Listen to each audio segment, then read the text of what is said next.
If I were to ask you to stop and think about what the first thing is that you do as soon as you get paid, you might not be able to tell me, or you might not even realise what it is that you do. Now, most people, as soon as the money hits their bank account, they have no plan for it. They aren't really aware of spending it until it becomes too late and there's nothing left. But here's the thing, the first moment that that money hits your bank account is the time when you really need to start making a conscious effort to make sure that you succeed for the rest of the month. Make sure that you can become more confident with your own financial status, reduce stress and take control and start to build your own wealth. Hi, my name is Samantha. This is the Budget Mum UK. On this channel, we talk about all things to do with financing, budgeting, how to live a great life without having to spend too much cash. Lots of different ways that you can start to save and improve. And the best thing of all is that it is absolutely free, and I would absolutely love it if you would go ahead and hit that subscribe button, hit the thumbs up like icon, drop us a comment in the section below, and this community is fabulous. You would be very, very welcome. So money is one of the biggest sources of stress for people. It's one of the things that causes the most arguments amongst families and couples and friends, and it can be so powerful, but it can also be so detrimental as well. And what you actually do with any amount of money that you have can be the difference between a stressful month or a controlled and confident month. So by putting into place these payday routines, you're going to be able to help yourself to have a less stressful month, start to take control and start to build that financial wealth and freedom. So step number one, the problem kind of comes in that we have this disillusionment of wealth. So whatever your amount of salary it is that you get paid, once it hits your bank account, it feels like such a significant amount of money, whether that's 1, 2, 3, 4, 5,000, however much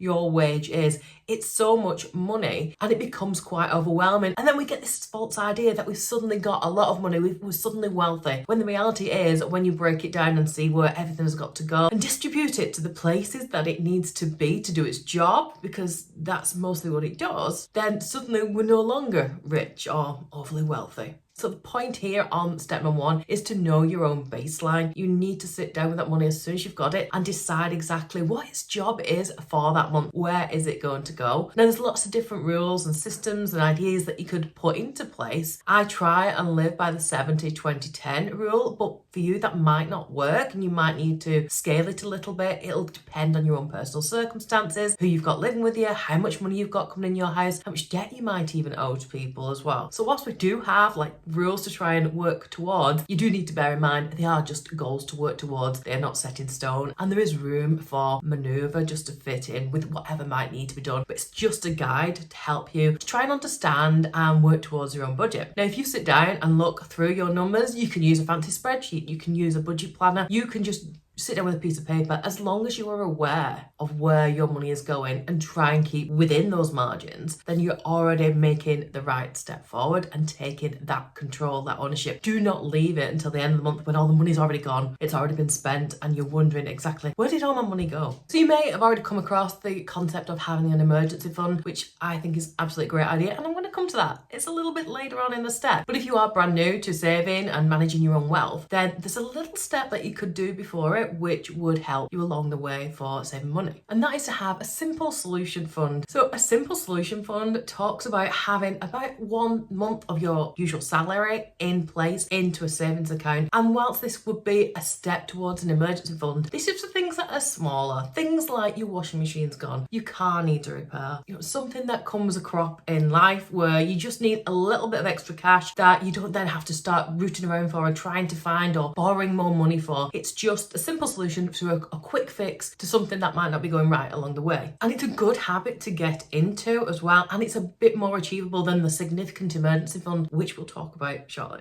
Step number 3 is to be paying off your debts. Now, there's lots of different methods for this one as well, and I know the snowball method is quite a popular one, but if you're serious about taking control and reducing stress, it's going to be a short-term pain for a long-term gain, and I would tell you to take advantage of the avalanche method, which looks at paying off the highest debt amount that you might have. So if you've got 3 loans or 3 credit cards, for example, and one is at 40%, one is at 30%, and one is at 20%, you're always going to go for the one at 40% because that's costing you the most money. The quicker you can get rid of that, it becomes so much easier then to do the other ones. The snowball method looks at your smallest amount that you owe, paying off so that you get those quick wins. You get that instant joy of being able to say, I paid something off. But actually, really, to make significant impact, you need to be attacking those big monsters and get rid of those. Next is to look through your paycheck and just check what has come out of your account before everything else has got to you. So usually, typically in this country, you will be paying tax, national insurance, and if you're lucky, you're putting some money towards a pension, because the pension in the UK, the standard one, isn't all that good. So you need to be starting to put money towards a private pension. But the other good thing about that is that when you take on a job, typically employers will contribute towards your pension and they will have a matching scheme. So if they say, for example, whatever you put into your own pension at 5%, 10%, they will match that. It's 100% interest. It's the best deal you're going to get. So if you can, put in as much as possible into your pension, because even though it might feel a bit boring and you're wondering why you're doing it, in the long run, you'll absolutely benefit from this. It's just a bit of a slog initially, but it's the best time is to take advantage of when you've got somebody else contributing to your pension pot. Also check, are there any other benefits that you can be getting from your employer? And if there are, make sure you're getting them. Whether it's a health benefit or another perk, make sure you're taking advantage of it and you're not overpaying or losing out of potential hypothetical money.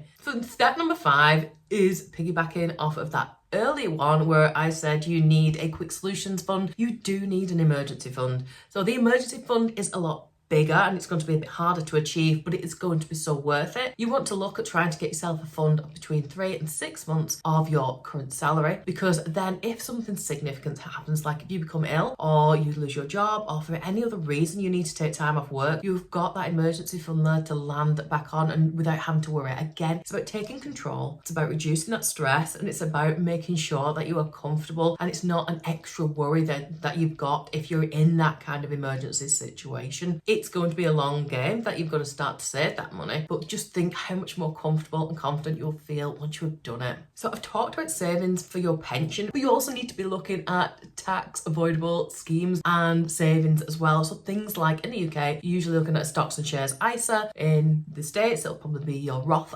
ISA. But these are a great tool to have. It's a great way of saving money without being taxed on it. It almost feels quite daunting and scary if you're not familiar with it, but have a look online, do lots of research. I have got some videos coming out on that shortly because we're about to start a brand new tax year, and it'll talk you through all the different types of ISAs that are available, from adult ones to children ones as well. So keep an eye out for that, but definitely make sure you're taking advantage of it and using that as much as you possibly can. They aren't for the faint-hearted. It's probably a good place to put your emergency fund, because the idea being that you don't really want to be able to have to access it because you can usually get penalised for it. So check your terms and conditions. A lot of ISAs nowadays will let you have up to 3 withdrawals a year without getting penalised, but you're still able to make that great saving too. And the thing is with this, the earlier you start, the better you're going to be, because it's so much easier for wealth to then build wealth. And it doesn't matter if you haven't yet started, just do it now.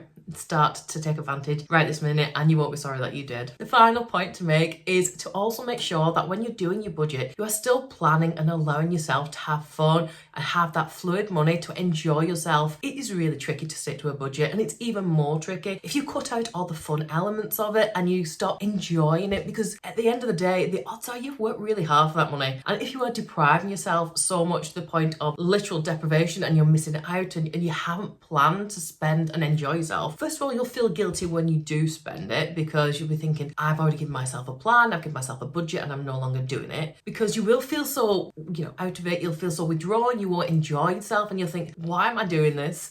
Always make sure there's money in there for your fun. The only time I would say that you might want to rein back on this is if you are paying off your debts or you're working towards building your quick solutions fund or your emergency fund. But make sure there's still something. You've got to have a little bit of relaxation time. You've got to enjoy yourself as well at the same time without going too crazy. And if you planned for it, if it's budgeted for it, then you're much more likely to stick to the whole budget overall. I hope you found these 7 steps quite useful. Have yourself an amazing day, and I'll see you really soon.